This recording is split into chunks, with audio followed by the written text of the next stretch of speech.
जय श्री राधे राधे दोस्तों, आप सभी का आपके अपने YouTube चैनल अध्यात्म भक्ति में बहुत बहुत स्वागत है।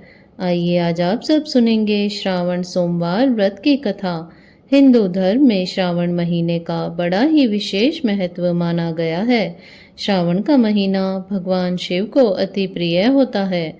जो भी भक्त सच्ची श्रद्धा के साथ, नियम और निष्ठा के साथ श्रावण के महीने में भगवान शिव जी का अभिषेक करते हैं, पूजन करते हैं, सावन सोमवार का व्रत रखते हैं, व्रत में नियमों का पालन करते हैं, कथा श्रवण करते हैं, इससे भगवान भोलेनाथ अति प्रसन्न होते हैं और अपने भक्तों के सभी प्रकार के दुख और कष्टों को दूर कर देते हैं तथा सुख और समृद्धि का आशीर्वाद प्रदान करते हैं। तो आइए सुनते हैं श्रावण सोमवार व्रत की कथा। तो बोलिए प्रेम से भगवान भोलेनाथ की जय, माता पार्वती की जय। प्राचीन काल की बात है कि एक नगर में एक वैश्य रहता था जो बड़ा ही धनी एवं ऐश्वर्य युक्त था, जिसके कारण उसे किसी भी प्रकार का कोई कष्ट या दुख न था। परंतु इतनी अतुल संपत्ति होने के बाद भी उसे भोगने वाली उसकी कोई संतान न थी, जिसका उसे सर्वदा दुख बना रहता था। वह वैश्य भगवान शिवजी का बड़ा ही भक्त था और प्रति सोमवार शिवजी का व्रत तथा पूजन किया करता था। उसे विश्वास था कि भगवान शिवजी का पूजन करने से उसे एक न एक दिन पुत्र आवश्यक ही प्राप्त होगा, जो मेरे इस अतुल धन का भोग करेगा। ऐसा मन में विचार कर वह प्रति सोमवार को व्रत करता था तथा सायंकाल शिवजी के मंदिर में जाकर दीपक जलाया करता था तथा बड़ी भक्ति से मधुर पात व्यंजन बनाकर भगवान शिवजी को भोग लगाकर स्वयं प्रसाद में लेता था तथा वह प्रसाद वह अपनी पत्नी को भी देता था। उसे ऐसा करते देखकर भक्त वत्सला देवी पार्वती से रहा न गया और वह भगवान शिवजी से बोली कि हे भगवान, यह वैश्य आपका प्रति सोमवार व्रत करके सायंकाल दीपक जलाता है तथा इस प्रकार बड़ी भक्ति भावना से पूजन करता है, अतः आप इसके दुख का निवारण शीघ्र क्यों नहीं कर देते हैं। तब पार्वती माता की बातें सुनकर भगवान शिवजी बोले कि हे देवी, इस वैश्य के तो पुत्र नहीं है, यह इसके पूर्व जन्मों का ही फल है। देवी, यह जगत कर्ममय है, मनुष्य कर्म के बंधनों से बंधा हुआ आता है तथा अपने कर्मों के फलों को भोगता है। इस प्रकार यह वैश्य पूर्व जन्म के कर्म के कारण इस जन्म में संतान न होकर दुख उठा रहा है। भगवान शिव जी के ऐसे उपदेशात्मक वचनों को सुनकर फिर भी माता पार्वती नहीं मानी और कहने लगी कि हे ईश्वर, आप तो भक्त वत्सल हैं, फिर अपने भक्तों पर क्यों नहीं दया करते हैं, जबकि वह सदैव आपकी भक्ति प्रेम पूर्वक करता है। फिर आप उसे पुत्रवान करके उसके दुखों का क्यों नाश नहीं कर देते हैं। यदि आप अपने भक्तों के दुख का निवारण नहीं करेंगे तो कौन आपका व्रत पूजन और सेवा करेगा। हे भगवान, मेरा आपसे अनुरोध है कि आप कृपा करके उसे अवश्य ही पुत्रवान बनने का आशीर्वाद प्रदान कीजिए। जब पार्वती जी शिवजी से ऐसा करने को कह रही थी तो शिवजी बोले कि देवी, जब तुम ऐसा कहती हो तो मैं तुम्हारे कहने से उसे पुत्र का वर दे देता हूँ। यद्यपि उसके भाग्य में पुत्र का सुख तो नहीं है, यह तो केवल 12 वर्ष तक ही जीवित रहेगा, इसके पश्चात वह मृत्यु को प्राप्त हो जाएगा। इस प्रकार कुछ समय पश्चात उस वैश्य की स्त्री गर्भवती हो गई तथा 10वां महीने में उसे एक पुत्र रत्न की प्राप्ति हुई, जिसे उसके घर में बड़ी खुशियां मनाई गई। सब लोग अत्यधिक हर्षित हुए, परंतु उस वैश्य को कुछ विशेष सुख न मिला, क्योंकि उसे ऐसा विदित था कि यह पुत्र 12 वर्ष के बाद पुनः मृत्यु के द्वारा ग्रसित हो जाएगा। इस प्रकार हंसी खुशी में वह 12 वर्ष का हो गया।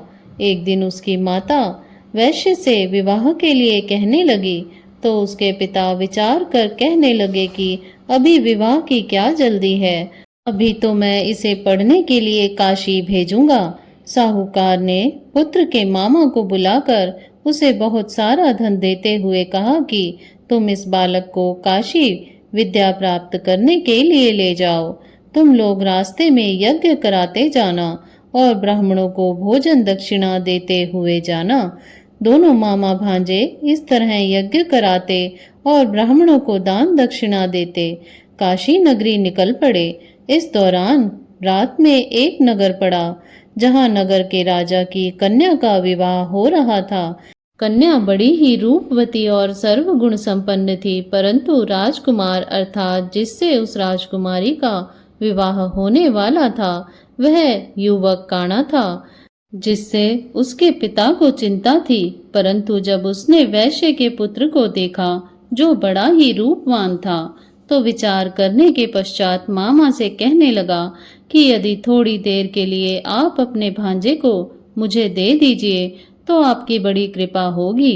थोड़ी देर की बात है, विवाह हो जाने के पश्चात इसे हम आपको वापस कर देंगे और आपको बहुत सा धन देकर विदा कर देंगे।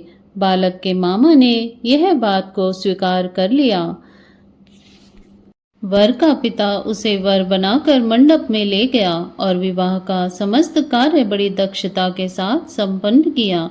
परंतु जब लड़का सिंदूर दान करके लौटने लगा तो उसने कन्या की साड़ी के आंचल पर लिख दिया था कि हे भामिनी, तुम्हारा विवाह मुझ वैश्य के पुत्र के साथ हुआ है।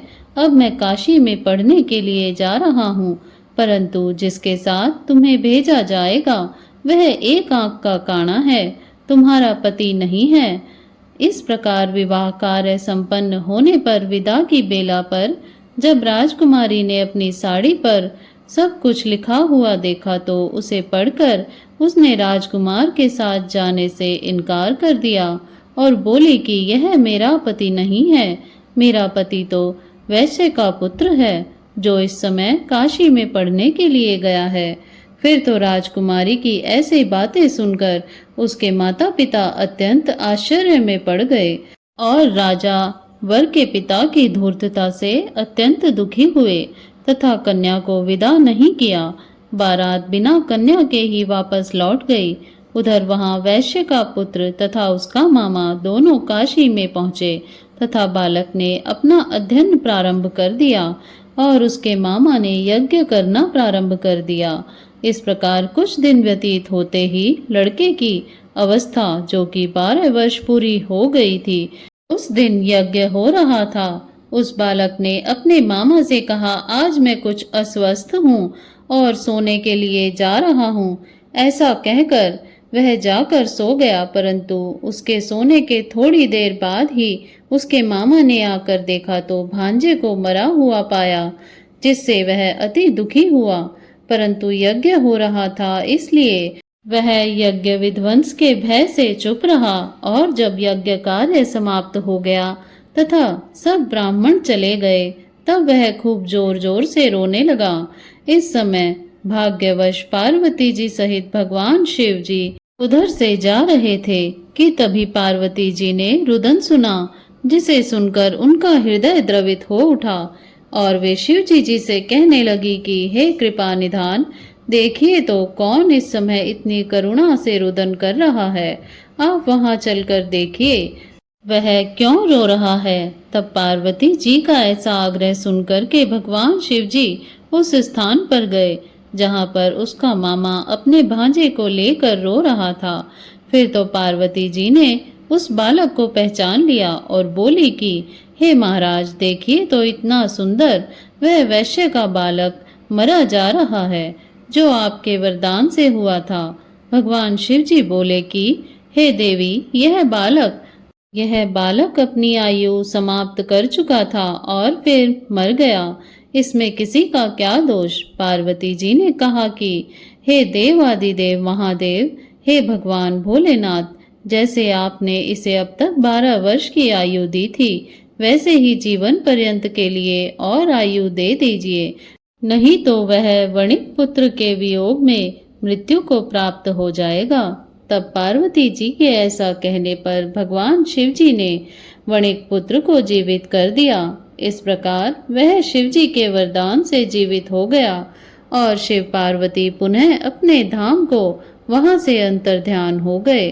फिर कुछ दिनों के पश्चात वह बालक अपने मामा के साथ अपने नगर की ओर चल पड़ा तथा चलते चलते पुनः इस नगर में पहुंचा जहां राजकुमारी के साथ उसका विवाह हुआ था। वहां पहुंचकर उसने यज्ञ करके ब्राह्मण भोजन करवाया, जिससे भोजन करके जाते हुए पंडितों द्वारा राजा को यह खबर लगी कि काशी से कोई वैश्य पुत्र आया है जो यज्ञ करके ब्राह्मण भोजन दे रहा है। राजा उसे देखने के लिए गया और वहां पर उसने स्वयं अपने जामाता को वहां देख लिया तो अति प्रसन्न होकर आदर के साथ अपने महल में लेकर आया और कुछ दिन तक रखकर खूब आदर सत्कार किया और पुत्री को खूब दान दहेज सहित उसके साथ विदा कर दिया। तब वह वणिक पुत्र स्त्री सहित मामा के साथ अपने नगर की ओर चल पड़ा। जब वे लोग घर से थोड़ा नजदीक आए तो मामा ने कहा कि मैं जाकर पहले अपने भाई बहन को तुम्हारे आने की खबर देता हूँ, जिससे कि वे वधू सहित तुम्हारा स्वागत कर सकें। इधर वह वैश्य अपनी स्त्री सहित छत पर जा बैठा था।